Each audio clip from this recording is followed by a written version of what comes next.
Teman-teman sekalian, makin kita menjaga hubungan dengan Allah Azza wa Jal, makin kental kita mendekatkan diri kepada Allah Subhanahu wa Ta'ala, makin kita paksakan, maka makin dekat Allah dengan kita. Misal contoh, antum praktekin, buat jadwal 1 bulan dari sekarang atau 1 minggu dari sekarang, 1 bulan lah dari sekarang, coba antum buat sebuah catatan sederhana amal ibadah yang sudah antum kerjakan yang menurut antum paling sempurna, pribadi, tidak usah liatin ke orang lain. Tulis misalnya sholat 5 waktu, saya dari tanggal 1 Muharram ke akhir Muharram saya akan mulai, atau misalnya 1 Oktober sampai akhir Oktober saya mau coba sebulan nih. Lebih baik lagi kalau tolak ukurnya 40 hari, karena Nabi SAW jadikan patokan siapa yang sholat tidak ketinggalan takbiratul ihram pertama imam 40 hari, dijamin baginya selamat dari sifat kemunafikan. Baik, pegang hadis itu 40 hari dari tanggal 1 Oktober sampai kita ambil misalnya 9 November, karena kan ada sampai tinggal 31 kan. Baik, sampai 9 November buat jadwal. Itu memang harus dipaksakan, paksa, nggak pakai cerita main-main, ini harus buat program dan antum harus mulai sendiri. Paksain, mau apapun godaannya, tidak ada ceritanya. Seperti antum kalau lagi lapar, orang mau bicara apapun antum tidak pusing, yang penting saya harus makan dulu, karena laparnya berbahaya. Seperti itu butuhnya dengan ibadah. Antum lagi haus, orang mau ngomong sebentar, saya mau minum, haus. Begitu antum buat program ibadah sekarang. Lebih penting daripada makan dan minum sementara kita lapar dan haus nih. Buat jadwal, sholat 5 waktu. Saya harus on time. Jadwal, buat jadwal sholat. Mulai, start, subuh, duhur, asar, maghrib, isya, buat catengan. Besok lagi, terus paksain. Karena 40 hari, jaminan selamat dari sifat munafik. Antum tidak akan pernah dusta seumur hidup, tidak akan pernah ingkari janji, tidak akan pernah khianati amanah, tidak akan pernah berbuat curang. Jaminan dari baginda Nabi SAW. Dan tidak mungkin Nabi salah. Tidak mungkin Allah salah.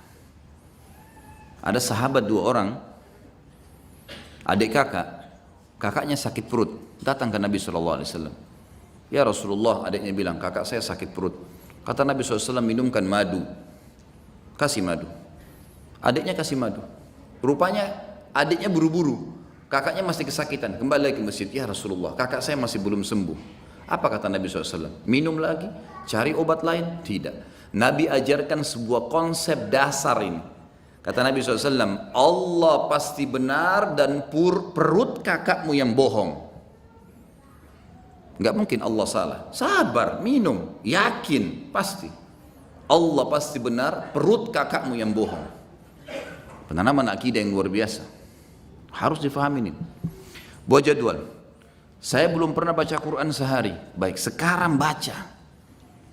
Lebih mudah bagaimana? Habis sholat, buat jadwal ini coba. Setiap habis sholat teman-teman, habis zikir jangan berdiri, hitung pakai stopwatch 5-10 menit, tidak usah lebih. Antum buru-buru 5 menit saja, buka Quran, baca. Pokoknya baca. Kalau antum bisa baca 2 lembar setiap habis sholat, 1 lembar, 2 lembar, sampai isya itu berarti bisa 10 lembar per hari. Atau kita ambil ayat lah, 10 ayat habis sholat, 1 hari antum punya 50 ayat. Apalagi kalau antum bisa 20 ayat, bagus kan? 20 ayat subuh, 20 ayat duhur, 20 ayat asar, 20 ayat maghrib, 20 ayat isya. Kalau ada yang lewat, misal maghrib gini ada taklim, habis isya nanti saya double jadi 40 ayat, atau sebelum tidur. Pokoknya 1 hari target saya 100 ayat misal. 100 ayat sehari teman-teman, 6.000 lebih ayat Al-Quran. Itu bisa antum khatam cepat sekali, hanya baca. Harus paksain. Zikir pagi sore. Jangan berdiri dari tempat antum habis sholat subuh kecuali sudah zikir subuh. Harus, apapun godaannya enggak, duduk dulu sebentar. Dan teman-teman, saya pernah praktekin zikir pagi, asal antum sudah rutin lakukan, maksimal 12 menit, maksimal udah 12 sampai, ini kita baca zikirnya. Kalau ditambah dengan wirid yang lain seperti la ilaha illallah wahdahu la syarika lah, ini saya pernah baca 100 kali, saya praktekinnya, dengan tidak terlalu buru-buru, tidak juga terlalu pelan. La ilaha illallah wahdahu la syarika lah, lahul mulku wal hamdu wa huwa ala kulli syai'in qadir. La ilaha illallah wahdahu la syarika lah. Jangan berhenti mulut antum, sambung. nyambung. Itu 7 menit selesai 100 kali. Jadi semua paling lama 20 menit. Duduk dia di situ. Apalagi kalau antum duduk sampai syuruk, itu Masya Allah, bagus sekali. Saya yakin 20 ayat dan zikir pagi tuntas tuh. Waktu syuruk. Jangan ngomong teman-teman sekalian, kecuali ada taklim. Syuruk tapi ngobrol di pojok sana, ngobrol di sana, ada apa ngobrol? Nanti sebentar ngobrol itu. Kasih haknya, jadwalin. Harus sudah selesai nih. Habis asar jangan berdiri. Tunggu sampai zikir antum sore selesai. Syaitan punya standar godaan. Nanti aja di jalan, nanti aja di rumah. Sampai sekarang masih banyak pasti belum zikir sore ini. Syaitan suka goda. Duduk, paksain. Jadwalkan, gitu kan? Sehari itu semua amal-amal harian yang rutin semua harus on time. Antum jalanin seminggu lah, on time. Fokus ini saja dulu. Kalau sudah minggu yang kedua, buat coba selain yang on time ini, buat plus-plus. Plus-plus itu kayak jenguk orang sakit, kayak menghafal satu hadis, setiap hari satu hadis, atau seminggu satu hadis. Buat plus misalnya jenguk bakti sama orang tua, walaupun cuma telepon. Ada plus-plus dari jadwal rutin, jalankan seminggu. Coba begitu, atau kalau kebanyakan pindahin ke pekan ketiga, pekan keempat, dan ini harus dipaksain ya. Ini nanti teman-teman kalau sudah dipaksakan jadi terbiasa, kita jadi seperti roda, jadi seperti sebuah kebiasaan, tidak enak lagi kalau nggak dilakukan. Jadi kalau antum kerjaan sebulan atau 40 hari tadi, memang butuh paksa di sini. Insya Allah setelahnya nanti malah jadi nggak enak. Orang kalau biasa puasa Senin Kamis terus nggak puasa, nggak enak. Atau orang biasa sudah ke masjid, sholat on time, telat sedikit rasanya beban, gitu kan? Terus begitu. Dan kata kuncinya, kalau kita sibukkan diri dengan perbuatan amal soleh seperti ini teman-teman sekalian, pasti dosa atau akan tinggalkan secara otomatis. Nggak ada waktu buat dosa udah. Jadi nggak usah sisipkan energi khusus tinggalkan zina, tinggalkan riba, nggak. Sibukkan diri dengan amal soleh yang antum akan tinggalkan nanti. Karena ini penting di sini. Sibukkan diri dengan amal soleh maka dosa akan kita tinggalkan. Kalau ini terjadi, akan terjadi banyak karamah. Sebagian ulama menyusun ada beberapa tingkatan karamah itu. Yang pertama, yang umumnya datang kalau orang itu memaksakan diri dalam ibadah, mengerjakan yang wajib dan sunnah, meninggalkan yang haram dan makruh, maka dia akan sering melihat, dia akan sering merasakan firasatul mu'min. Yang kata dalam hadis Nabi SAW, kata Nabi SAW, firasatul mu'min benar. Ada sebuah perasaan yang kita rasakan, orang ini baik atau tidak baik. Jadi ini bisa dibedain ya dengan sesuatu kalau antum belum dekat sama Allah. Itu berarti dari belum tentu benar, bisa dari syaitan, sangka buruk. Tapi kalau seseorang sudah paksain diri, sudah jadwal ibadah tadi, antum bisa merasa orang ini mau niat jahat atau ini orang yang mau baik sama kita.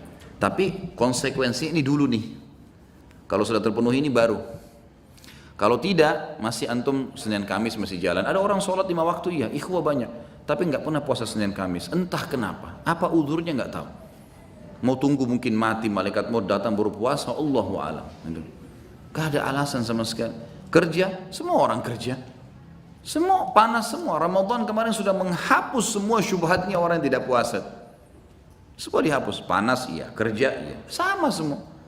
Sama, sudah kita dilatih sama Allah SWT, dan wajar kalau orang menjadi lebih baik, wajar, gitu kan? Yang kedua, dia kalau terus memaksakan diri lagi, dia akan mendapatkan yang dikenal dengan ru'yah sadiqah. Ru'yah sadiqah ini, sebagian ulama, tentu tidak semua, mengatakan diambil dari sabda Nabi SAW, mimpi yang benar dari seorang mukmin atau ru'yah sadiqah adalah cabang dari 40 cabang kemujizatan Nabi. Dalam hadis lain dikatakan tidak tertinggal lagi sesuatu yang benar menjelang hari kiamat kecuali mimpi yang benar dari orang mukmin. Misal antum mau pergi umroh atau mau pergi haji, mimpi lihat Ka'bah. Ada orang tua kita mau datang silaturahim, kita mimpi beliau datang, gitu kan? Banyak hal yang diperlihatkan oleh Allah SWT, mimpi. Dan mimpi itu berita gembira, membuat orang mukmin ini senang. Kata para ulama, kalau orang ini belum memaksakan diri ke target-target tadi, mengerjakan semua perintah wajib atau sunnah, meninggalkan semua larangan haram atau makruh, maka bisa saja mimpinya itu bercampur baur dengan hilm. Hilm ini lawannya ru'ya sadiqah. Ru'ya sadiqah mimpi yang benar dari Allah, sementara hilm dari syaitan. Jadi kalau antum masih mimpi nggak tahu ini benar dari Allah atau bukan ya. Nah ini karena masih belum sampai pada itu. Tapi orang kalau sampai pada tingkat ini, sebagian ulama mengatakan seperti sabda Nabi SAW. Memang orang mukmin akan mimpi ru'ya sadiqah itu. Orang mimpi ru'ya sadiqah. Ini yang kedua. Kemudian datang yang ketiga yang setelahnya adalah hal-hal yang terjadi yang memang Allah Subhanahu wa taala sesuaikan dengan keadaan orang itu. Bisa saja lisannya menjadi petunjuk bagi orang.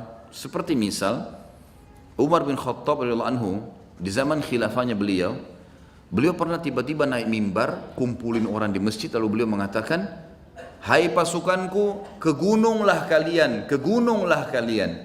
Bahasa begitu. Orang yang lagi di dalam masjid, apa ini? Amir Mukminin bicara apa ini? Ke gunung, tidak ada pasukan di masjid, bukan pasukan ini. Orang belum mengerti pada saat itu. Lalu Umar bin Khattab turun dari mimbarnya. Orang juga nggak ada yang nanya. Selesai. Ternyata Umar bin Khattab lagi mengirim pasukan di perbatasan wilayah Persia. Datang pasukan tersebut, lalu mereka yang memberikan kesaksian. Mereka mengatakan, "Ya Amir Mu'minin, Allah telah berikan kami kemenangan." Kata Umar, "Bagaimana kalian menang di depan orang-orang semua?" Kata mereka, "Kami pada saat didesak oleh musuh dan kami yakin kami akan kalah, kami yakin akan dibantu oleh musuh. Tiba-tiba kami mendengarkan suara Anda yang berkata, 'Wahai pasukanku, ke gununglah, ke gununglah.' Dan kami lihat di belakang kami ada gunung, kami naik ke gunung tersebut, mengatur strategi, kemudian kami melemparkan anak-anak panah ke musuh dan kami menang." Umar bin Khattab waktu itu yang muncul adalah perasaan dia. Dia tidak bisa lihat ghaib. Umar bin Khattab tahu itu. Tapi ada feeling yang sangat kuat di situ, kalau dia harus ucapkan itu. Maka dia ucapkan dan dibuktikan di lapangan, Allah berikan kemenangan pasukannya. Tapi ini bukan orang-orang yang biasa, bukan orang yang baru Senin Kamis sholatnya, baru 2 kali 3 kali datang taklim, baru tiba-tiba mau, apalagi kalau sudah pakai aku dan saya tadi, lupain sudah ini. Jelas ini? Ini bahasa Indonesia ini. Ya. Jangan lagi tidak faham.